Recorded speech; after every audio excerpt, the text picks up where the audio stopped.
Hey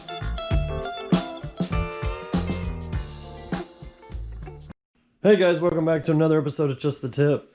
This is 12 o'clock here, and as you can see, I'm knee deep in it once again, rebuilding the old motor that came out of the stunt bike. You can see that these bearings are pretty much done, so I'm putting new ones in it. If you ever do try this on your own, I just wanted to share with you, don't just order bearings. Don't just order the crank bearings, and don't just order the rod bearings, because they have color codes on them. You notice this one's got yellow, this one's got a reddish brown. It's actually brown. This one's got green, and that one has green. Now what those are is those are different tolerances for different oil pressures throughout the block. The rods also have different colors. These are actually all yellow except for number 2.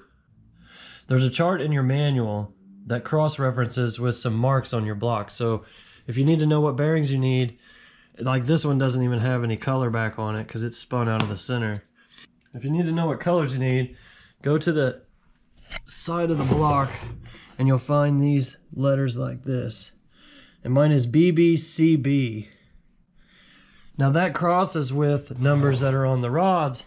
In your manual, there'll be a cross reference. So guys, if you do try something like this, don't just order bearings. Look up the bearings. If you can't figure it out, call a local dealer, give them your VIN number.